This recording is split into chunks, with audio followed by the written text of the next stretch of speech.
Them pumping so much money to get the FINSAC report so that something like that could have never happened again. I was seeing the whole SSL saga for myself, my people. And all the talks when them did a talk and I go around and I say, Peter Bunting and Mark Golding got rich in FINSAC. I'll know me not see none of the Labourites them can come out come prove that. Right?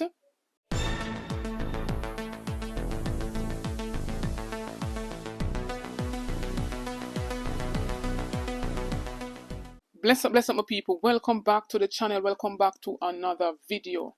And in this one, my people, the newly appointed trustee, Kadian Campbell of the Stocks and Securities Limited, that's the SSL, some of the report that the FSC wanted the court to hide, my people, has been revealed by the Gleaner. So according to the Gleaner, my people, they said it could cost clients and creditors of Stocks and Securities Limited a projected $685 million to administer the estate. Already the cost to administer the affairs of SSL over the 16 months after the multi-billion-dollar fraud was uncovered in January last year has been put at $500 million. According to the 120-page court-ordered report by Kadian Campbell, the trustee overseeing the winding up of SSL.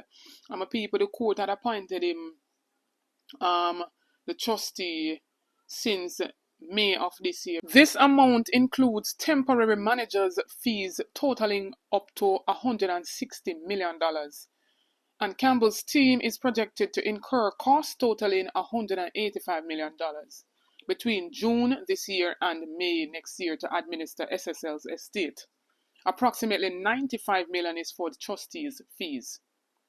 The cost incurred during the temporary management period and winding up exercise will ultimately be borne by creditors and claimants, of which over 99% are SSL clients, according to the report. And remember, you know, my people, when SSL first uncovered the fraud in January, my people, the FSC, that's the Financial Services Commission of Jamaica, took over it for the 16 months.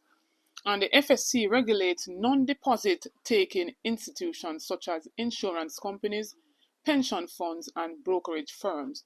But within that 16 months, my people, the trustee, who had since recently got SSL in May by the judge, you know, flagged a whole heap of administration flaws via FSC, in which, my people, the allocation and utilization of a US $1 million that was paid out on SSL employee dishonesty insurance coverage was among the issues raised. And my people, them used the money to cover temporary management expenses. None of that money was paid to any of the 200 victims, including Usain Bolt. So the trustee highlighted all of those in his report. Right? Them things that never sit right with him. The report also flagged other issues that included the apportionment of the temporary management cost, the recognition and treatment of the different types of claimants, and the classification of certain liabilities now that the SSL is in bankruptcy. So now we see why FSC did want the report to be hidden, to be concealed. Right? Because this man highlight a whole heap of discrepancies where them did go on with my people. Now in this segment, my people, more on the FINSAC archive.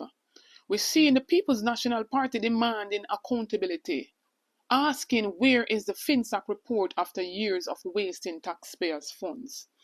And this immediate release from the People's National Party reads, the People's National Party strongly condemns the government's mishandling of the FINSAC Commission and its failure to deliver the long-promised report.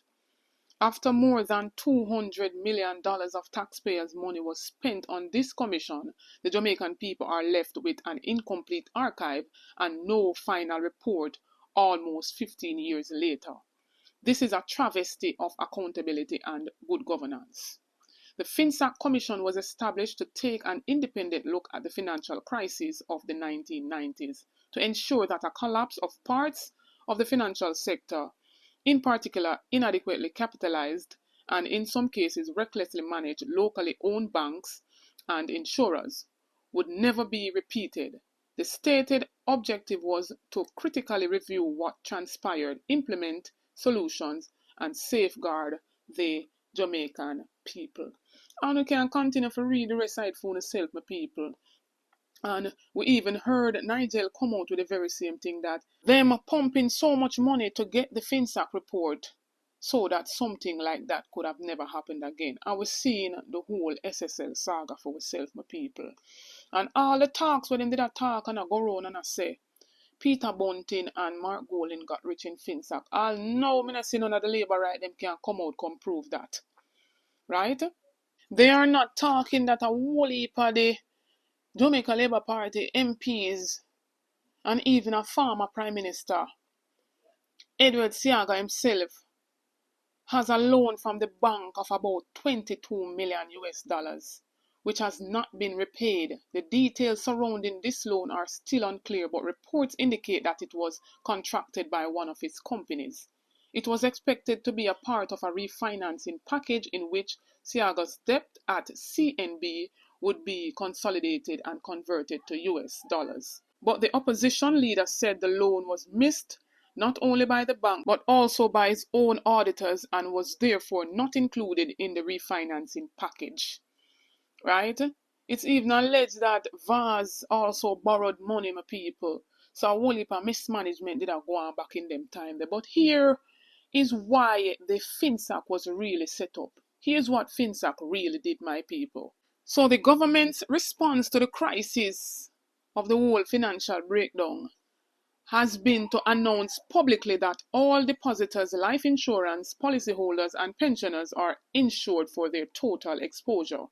Furthermore, it entrusted a newly established institution, the FINSAC, with resolution of the problems in the financial sector and pushed more forcefully for the passage of a number of amendments to strengthen the powers of the supervision over the financial system through the whole FINSAC. The government has pursued a three-pronged approach to addressing the problems of the financial system. First, it has provided financial institutions with liquidity support and capital injection in exchange for ordinary and preference shares. As of April 30, 1998, FINSAC's overall support to the financial system amounted to some 64.2 billion Jamaican dollars. That is 24.9% of the GDP. The largest amount of support, some 40.3 billion Jamaican dollars, was provided directly in the form of FINSAC notes, most of which carry an interest rate that is linked to Treasury bill rates. Some 21.7 billion Jamaican dollars reflect FINSAC's assumption of BOJ's overdrafts extension to a number of financially weak institutions which took place in the form of paper transactions. So basically, my people, the FINSAC was there to assist all of the whole heap of mismanagement that went on in some of these banks. Right? Them bank will lend out too much loan and basically defraud the people them of them investment and all of the pensioners and all of that. So when you see it for yourself, my people, that SSL should have never happened. With them pumping so much money to get the FINSAC report, SSL should have never happened. Anyhow, my beautiful people, no way in on this, tell me what you think. Drop on the 2 cents in the comment section. Don't forget to like, share, and subscribe to the channel. Run over to my other platform, Facebook, TikTok. Follow me over there at Isabel Rose. Like up the video, share it out. If you're new to the channel, subscribe on the road to 30K. Stay tuned for more videos. Stay tuned for more updates. Big up on yourself.